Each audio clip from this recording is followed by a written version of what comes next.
Hello. I am here with the most amazing person that I love, named Substantia Jones, aka ADIPOSITIVITY. ADIPOSITIVITY. How did you get named Substantia Jones?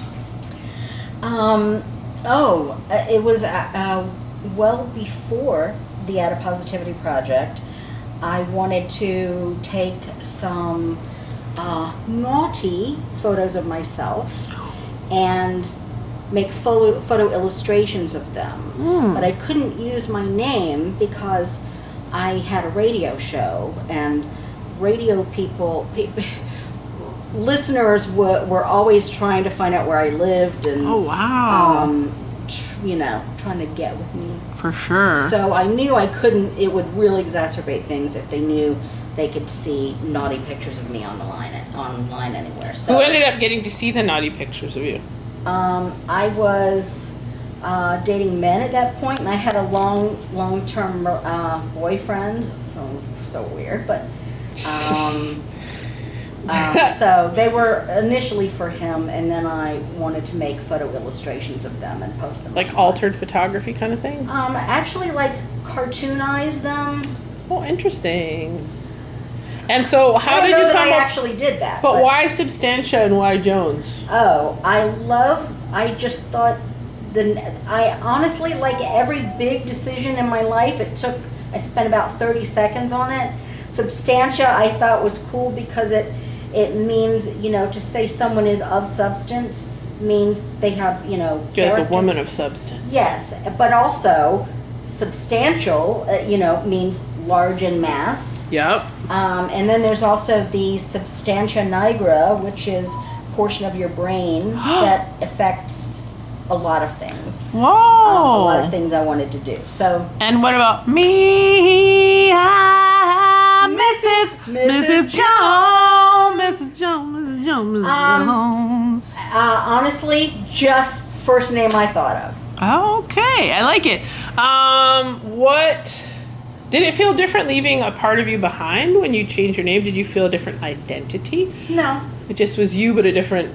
People can't find your. Yeah, I didn't feel like I left any part of me behind. Mm-hmm. Now, I feel that way because really, that's so interesting. My civilian friends think it's so weird that people call me Substantia. Totally. Or that I might introduce myself to some people as Substantia. They think they just can't. I know. I had that exact same thing with my friend yesterday when she found out that people just call me Velvet. And I kind of like it because it's like my oldest pals know my real name, quote unquote.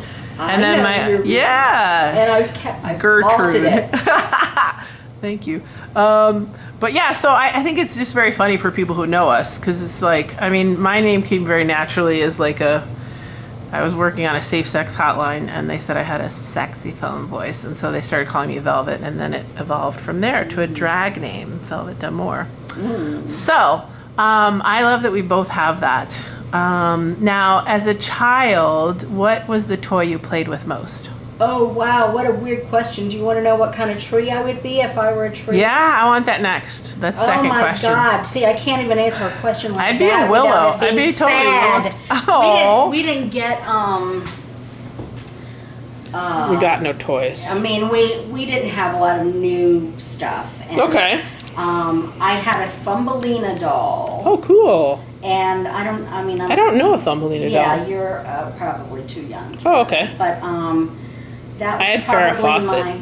She was a modern day Thumbelina. Okay, you can have your Farrah Fawcett. But I had a Thumbelina doll that I loved a lot, and I especially liked that her clothes fit my dog. So, my dog was more like a baby than Thumbelina was because Thumbelina very passive. She was my cat was my doll. Yes, but I love dressing up my dog because my dog would move and squirm. And what kind of dog was it? It was a mix of. It was kind of like a cockapoo. It was an accident, but wow. My dog would move and squirm, and I would I made a baby crib out of an old TV stand. Creative. Yes, and she would look up at me like please grow out of this? See, I took my cat and put doll stuff on her and then put her in one of those strollers, those buggy ones. And then she ran off with the bonnet on. I would too. Yeah. If I were a cat. She was very femmy looking, but she was just kill everything and bring it back to me, like snakes and things. That's feminine. Yeah, she was very cool. I know, it is feminine in its own little Yeah. way. Speaking of femininity, do you, like, some people will be like, oh, there's a male gaze in your photography, and then some people will be like, oh, there's no male gaze. What gazes go into adipositivity? It's got the substantia gaze. If you Yes. notice, you know, and it's not so easy to notice if you're, you know, a casual observer, but there's not a lot of sexuality in my images, except for Valentine's series. The Valentine's series, couples come to me with ideas like, hey, we thought of this, you know, position while we were fucking. Awesome. Talking about Substantia Jones while we're having sex. Ah! That's very fun that people And, think of you then. But otherwise, there's not a lot of sexuality. It's casual nudity for the most part. And People I have tell- a very I strong I tell- yeah, sorry. No, but I was going to say so many people confuse sexuality with nudity. I tell people nudity is not sex, sex is not porn, and porn is not inherently evil. Totally. And you know, none of them are the same. And like, I'll notice that I do have some people who are adiposers who have worked or do work in the sex industry, and I have to tell them the word I use a lot is casual. Let's give them something a little more casual, because they're used to being in front of the camera and they part their lips or arch their Emoting a back. sensuality. Yeah, and there's nothing wrong with that. It's just not what I'm looking for. So when you're shooting people for adipositivity, are you posing them? Yes, I do in a couple of ways. First, I like to see what they would do without my instruction, because you can't go back and do that afterwards. So first, I might trick them. I don't trick them, but I want to put them at ease, and I want to see how they would say. You know, I would say sit comfortably, just get comfortable for a minute. And I might shoot that, and then I pose them. Yes, for the most. And if somebody has no clue what adipositivity is and they just are like, what are these people talking about? What would you say it is? It is a fat liberation photo activism campaign where I have currently over 800 photographs I've taken of defiantly nude, mostly, unapologetically fat, all people. Do you ever shoot skinny ass people? For money, yes. I also do, I shoot clients. I do client work for money. Nice. And I don't limit it to fat people, although most of my clients are fat. I love all people, big and strong, but it's fun when we're missing so much inner imagery of fat people that you fill that space, and it's in a positive way. And it's not, you know, when I started in 2007, 16, here's the shot for, I know it's so rude to like give you my feet. I No, it's feel not. like, oh, if All the fetishists if can enjoy Quentin this. Tarantino finds out about this, he's going to be This all over. whole campaign will just be these little pillowy cherubic feet. And now I've forgotten the question. You were saying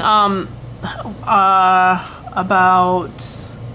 No, you asked a question. I was about to answer it. You were going to answer a question about adipositivity.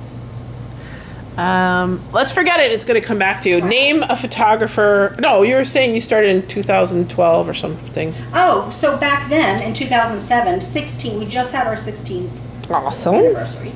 And so back then, it was very rare to see fat people showing you their bodies, unless it was for the purpose of porn or ridicule. And nothing wrong with the first, lots wrong with the second. Yeah. So it was, you know, I wanted people to proudly show their bodies, to give representation to other fat people. What about when jerks take our photography and try to use it as ridicule? What I do when I find out about it is I contact them and tell them that I know how to file a cease order, and that's what's coming next. Good. Sometimes they tell me the stupidest, the most ignorant stuff, like, well, once you put it on the internet, it doesn't belong to you anymore. My That's one. ass, yes. I've removed your name from it, so once I alter it, it's not yours anymore. God. Yes. And these are dumbass men. Jeez. And they're just, it's like, okay, here's what's going to happen. I'm going to bat you around like a cat with a mouse. I'm going to embarrass you in front of your friends for a while. And then I'm going to file the cease order, and you're going to be in a lot of trouble. And usually that works. Sometimes I call in the army, like when Tosh did that thing. It took both, but it worked. I mean, because we have good people behind us, you know? I feel like our community is what makes us who we are to some extent. We have good people. We don't have money. Is it okay if I sadly just we don't. Move around? I can't see Yeah, this absolutely. You're so beautiful. thing. So, thank you. So, yes, I don't put up with bullshit. I just can't. And the older I get, I find it much more impossible to suffer fools gladly. It's just Well, I feel very sort of proprietal in a weird way of not my shots, but my models. yes. I feel very protective, even if they don't need protecting. I'm not saying they're all Penelope Pitstop. But what I am saying is that if someone allows me the honor of shooting them, and some other person dares to try to change like their image or negate it in a way, it makes me more angry for, like, it makes, because it's like, I know my work, so whatever, but when it comes to the people I'm shooting, it's almost like they become family in a way, and I'm one of those people, like, if you diss one of my friends, like, I'm just not happy with you. And so I'm a really nice person until it comes to that, and then I feel so much anger. And it might be from being like a typical fat kid who gets, you know, ridiculed or whatever, like I got bullied as a fat kid, but it just pisses me off to such an extent, you know? And it's, you know, sometimes, unfortunately, it comes from within our community. I discovered years ago some visual artists were telling me that they have a hard time finding positive and or neutral images of fat people to use as reference for their art, and they would come and ask me if they could use mine, and it happened so often. I finally started putting the word out. Anybody, any visual artist can use my work if it's not for commerce, not for ridicule, and I had to add... Also credited, I would think. I had to add a new one. Yes. Do not change the race of people. Someone changed a race? It happens. Are you kidding me? A disturbing amount. That is fucked up. And so what happens is, and I tell them, I would love it if you would tag me, and I might then post it. I'm certainly going to let the Adiposer know, because they get a big kick out of it. But a lot of people take advantage of that, which I'm kind of naive about what people are capable of.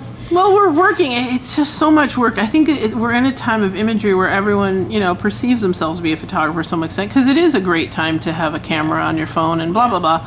But, for me, a shoot is like paying for the hotel, getting the hair person, getting the makeup person, getting all the clothing. It's a great effort. And so if someone just takes an image that I've shot and then they project it onto a canvas and paint it, and it's my exact shot, I'm not like flattered necessarily, because I've just put so much into it. It depends on the person. I'm happy to have people do that, but don't sell it when I've told you that. Oh, I know. You've got Come 3, on. and for a long time 2 rules no commerce and Yeah. no ridicule. And now, sure. don't change the fucking race of people. That's God. just weird. So it happens, and I usually find out about it from an adiposer, and I explain to the people. I say, I have a contract with these are volunteer participants. We're all volunteers, and I have a contract with them that I'm not going to willy-nilly let people Utilize their image for sell. sure. Yeah. So it's disappointing, but What photographers concentrating on the fat community are exciting to you right now? You may remember that I keynoted for an ASDA conference a few years ago. What? Explain what that is to the world. Association for Size, Diversity, and Health. Hey, and you say ASDA? ASDA. ASDA. ASDAH. And I feel like that's a supermarket in England. I was so tired of talking about myself when I lecture. It's, they think I'm gonna talk about the Adipositivity Project, and I usually do, but I wanted to give a short history of fat photography. So I chose about, I don't know, I do know, I think it was about a dozen photographers of fat people, and you may remember because you were one of them. Yay, thank you. And I can't name them all, I'll forget, but Shug McDaniel was one. Oh, yes. Such beautiful and work. Shug was there. Oh, no way, cool. And Shug, they had just the night before taken an unbelievable group shot in a hotel room. And they came up, I asked them to come up and pull it up and show. And I had a slideshow of everyone. And not all of these photographers focus on fat. One of them is just a good photographer, and he happens to sometimes. I mean, we all are pretty open-minded. I shoot a lot of fat because that's what's needed, but I also shoot skinny people, whatever people. I mean, I'm more about like diversity, and I think diversity within fat as well, because I shoot obviously fashion, and so you might have 8 billion hourglass, not Apple people, blah, blah, blah. So what's exciting about your imagery is many things, but there's a sense of community in it. There's like a continuity in it. There's like a quiet confidence. You feel that there's like a story behind not just like that particular image, but the experience of what it would be when you were shooting that. And that might just be because I'm a photographer, and for me it's important that the experience is like interesting and enriching as like the final image. So when you're doing an adipositivity shoot, how is that experience for the person? How do you feel it reflects in the imagery? I approach it with love and respect, and I mean that sounds kind of like a Pollyanna answer. However, it's important, and that's what I do. And they're not often. My participants are not accustomed to taking their clothes off and being treated with love and respect. But I feel it because I'm one of them. I mean, it's how many things can you do where being a fat woman, a fat old woman, is a benefit. It gives me, it helps me in my work, and it gives me access that I wouldn't have otherwise.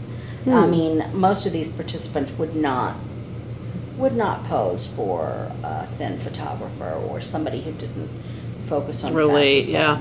How has it been modeling today for me and having the experience of being more in front of the camera? I hate it. And directed by a hate dominatrix like myself. I'll tell you. Okay, in general, I hate it with the white hot intensity of 1,000 suns. I really do. I was just like, oh my God, why did I say yes to this? But, Great.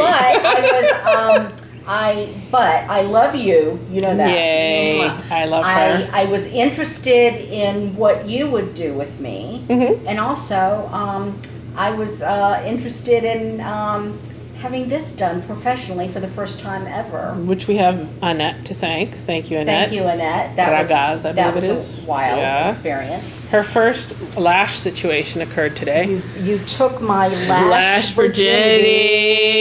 It's gone. That's very pretty. So what's... Wait, yes, tell me. I want to finish. Oh, good. It was fun.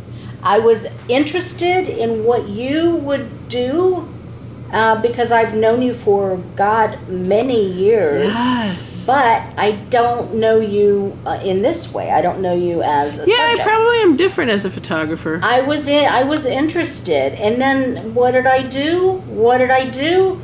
I started saying, "Oh, what about this? No, let's do this." I was so determined not to do that. You're and I didn't creative. really realize it until Sue came in and said she heard us through the door with Sue me Rock, who we love. directing you. That was ridiculous. I was That's very okay. interested in what you do, in Well, how thank you you. do it. Do you do the same sort of things I do?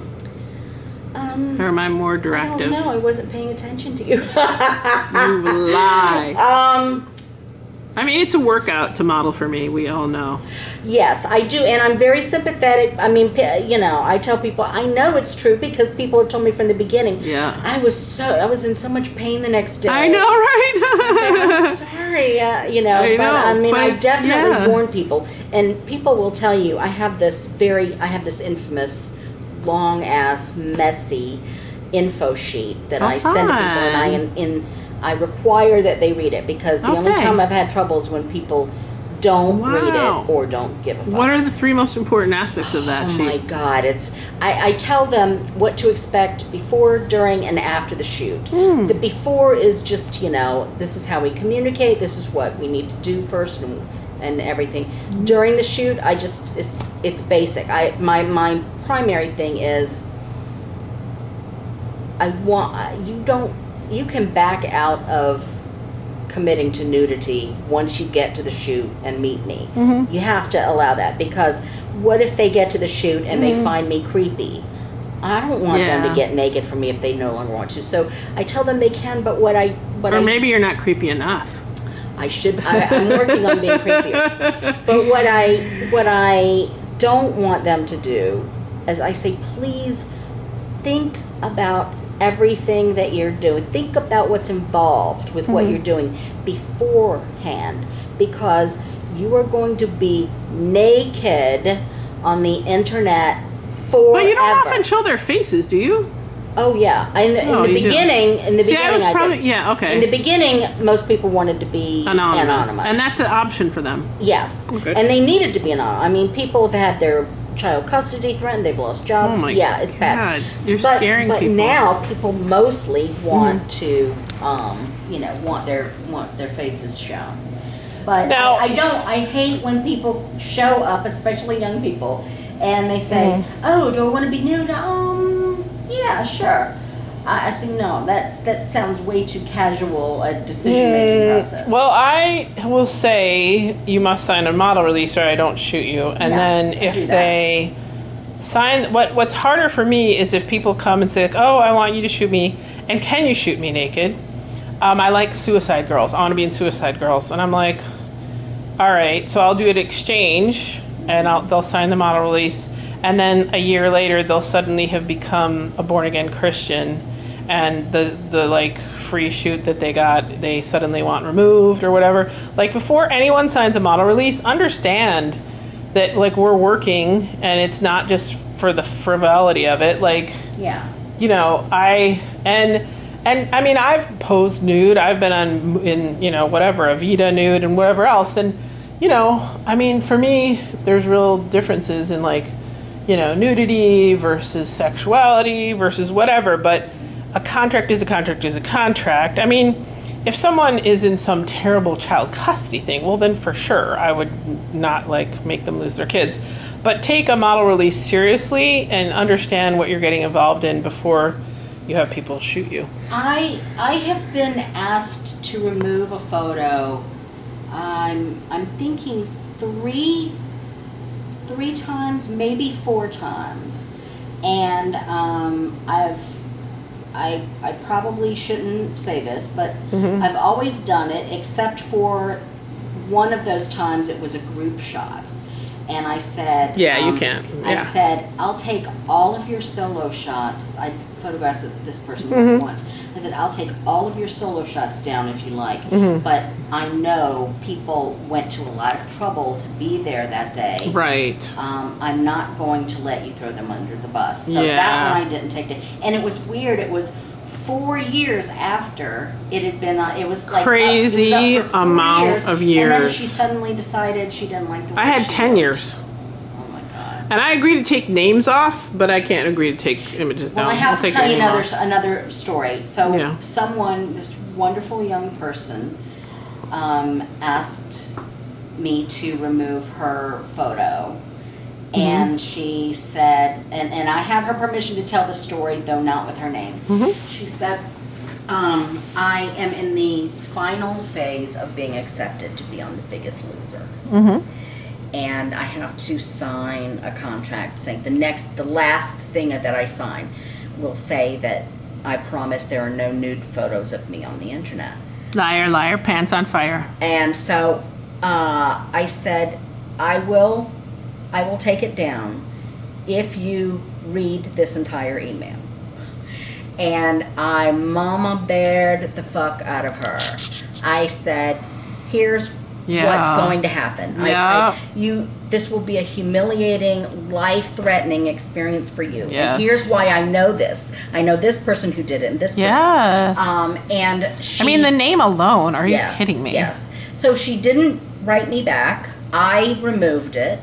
And then a few months later, maybe, I don't know how long later, she wrote me and said, nobody in my world talked to me like that. Everybody encouraged me. Of course. You're the only They're one like, "TV." who discouraged me. Yeah. And it worked. And I didn't sign it. Aw. And Good for you. As a personal favor to me, would you put my photo back up? Wow, that's incredible. Yes. That's so cool. It made me very happy. Yeah, totally. And happy for them. Yeah, I do. There is a woman who's quite, I don't want to say her name, in don't. part because I can't remember all of it, but she's been quite outspoken about how horrible the experience was for her. Of what? On being on the You Biggest scared me. I Loser. thought it was for a pot. I'm like, what are you talking about? Oh, no. Oh, yeah, the big, yeah. I No. mean, it's a controversial program. I don't even think it exists anymore, does it? Does it? I don't know. I mean, I think that the people who were doing it were found to be not the best things in the world. I don't know. Yeah. I mean, the name alone is annoying to me. Yeah, they were- Now, if people, like, all of a sudden woke up in the morning and heard their coffee calling and it was from the breakfast table, and they said, God, my coffee would be so much yummier if someone like Emily Rems was at the door. Hold one moment, please. Emily's here. We are back, and I was leading into is the fact that she, as in Substantia Jones, is going to have her ADIPOSITIVITY images engraved onto cups and many other items. And I know coffee would taste better out of one of those mugs at her Etsy store, which is called ADIPOSITIVITY merch? I don't know. I don't we remember exactly know. I You'll go opened. onto Etsy, and then you'll find something ADIPOSITIVITY like. Yes, I opened an Etsy shop last week, and Exciting. you're the first person I've told about I love it, that. because it only has one mug in it right now, and there's another mug in the works that's going to be a 16th anniversary. It's going to have an image from each of the years on it. What if I posed for you and I was like, I want a mug of me? Would I go to you and say, can you make my mug? Remember that shoot we did in 1978? Would you say, okay, or do you just want you choose the mug and that's how it works? No, the only person that I ever would do stuff like that for was Kat Pause. Let's talk about Kat. I had, when she passed away, on my coffee table was a skirt that I was going to send to her. I just had 2 skirts made for she and I. Aren't you lovely? It was cow made. It was Aww. it was images of her walls. Whoa, that are covered cool. with adipositivity images. That is so cool. And I'm so sorry that she didn't ever Yeah. get it.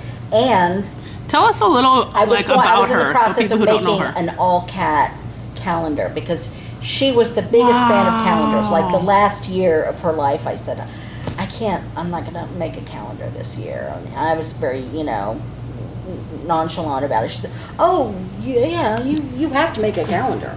Yeah. Tell me what to do to help, but you're not going to make a calendar. Aw, what a supportive friend. She was. She just loved those. Tell us who she is. If people don't know Kat Pause, tell me about her. She was just a world-class fat studies scholar. Wow, awesome. And she was my friend. How did you get to befriend her?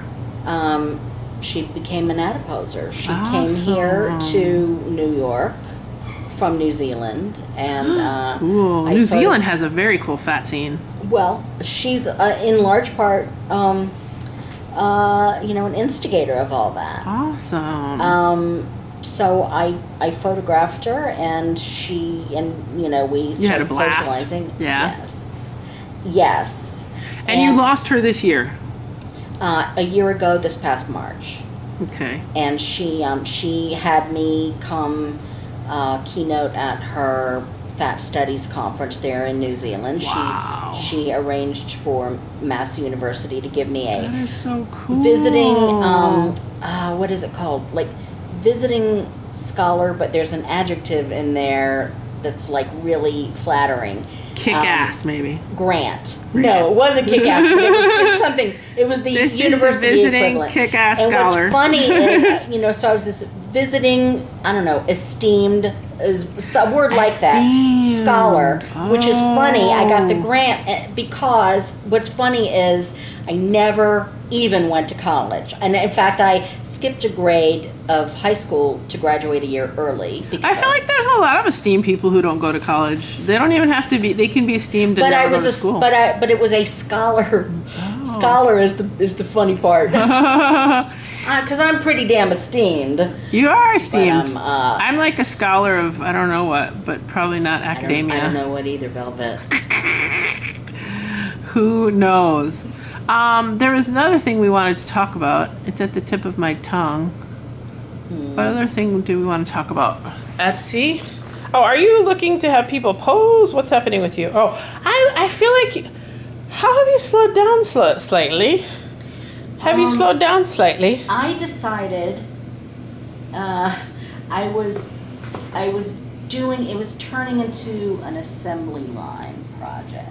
Mm-hmm. I would go out of town. First of all, I can't, can I curse? Have I not cursed all day long? Okay. I mean, yeah. I've been, I can't go on vacation without shooting people for the Adipositivity Project. I've tried. I can't do it. You can't in what manner? I can't. Like you feel like, oh damn, I'm Yes, in Milwaukee and Susie's here. Yes. Okay. I'm an efficient. In some ways, I'm very efficient, and I feel like it would be a waste of time and resources to be in a city where there are people who written to me and want to be adiposers. So I have to shoot. And so what ends up happening is I can't say no. Yes, I'm in therapy about this, among many things. About not being able to say no. Not being able to say People no. say that's a chick thing. I don't know if it is, but I hear that.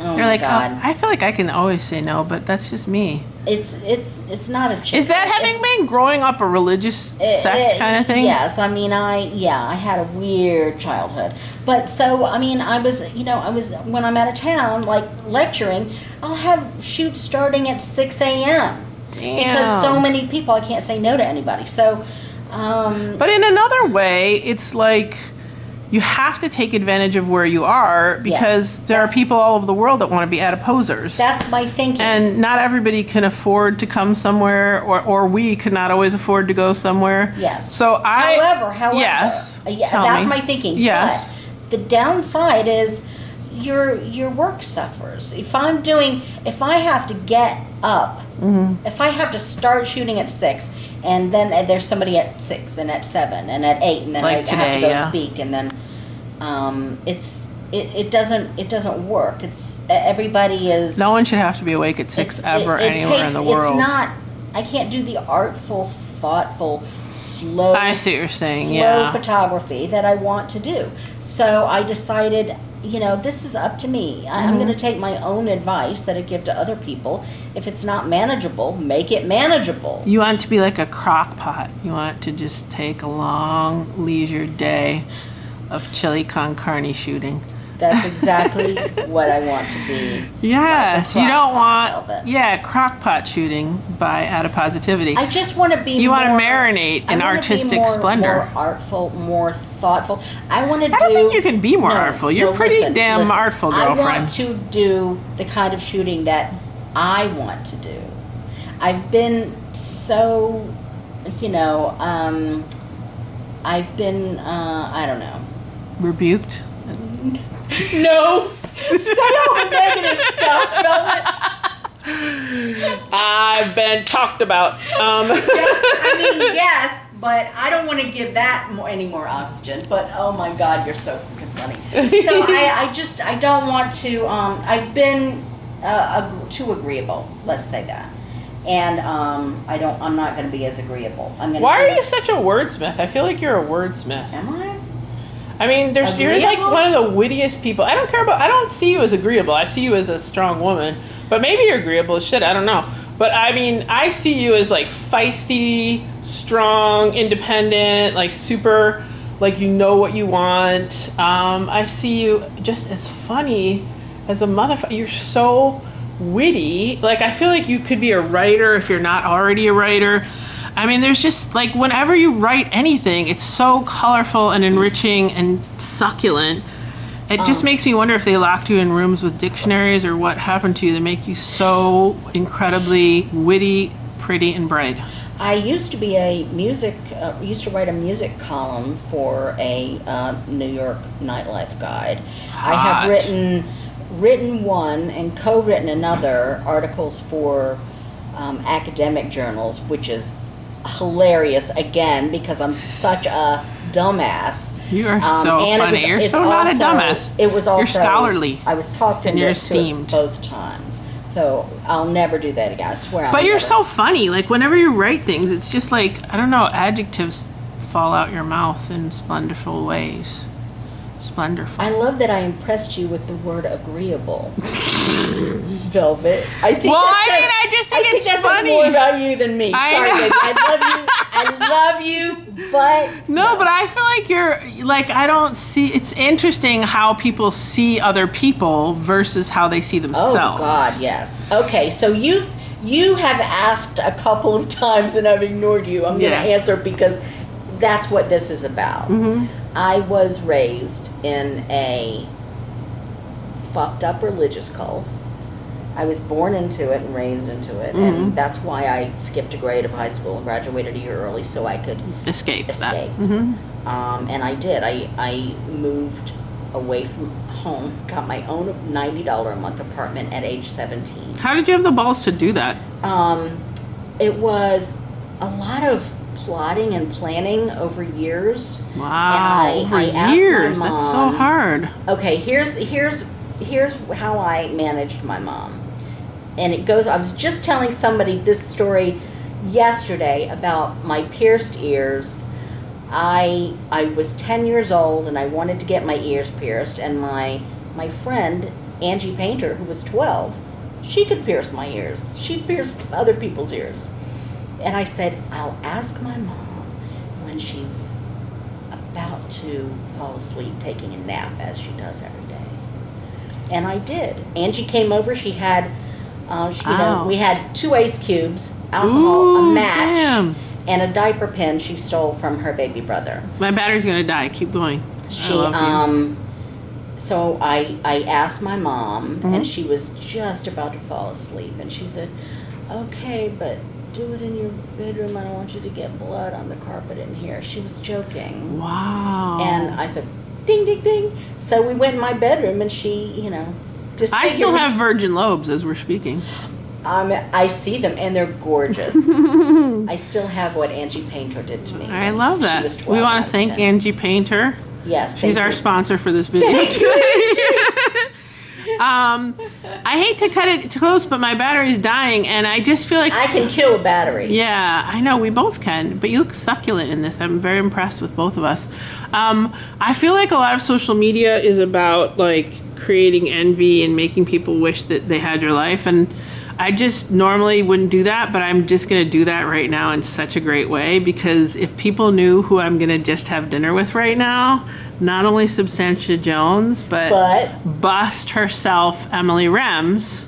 I've not asked Emily to be on here, so I'm not going to show her, but I do want everyone to be incredibly envious of me. In my field of vision, I have Velvet aiming a camera at me and Emily Rems. Do you want to be seen or not seen? I'll be seen. She's so cute. I'm sweaty, but if We call her Miss Kansas now.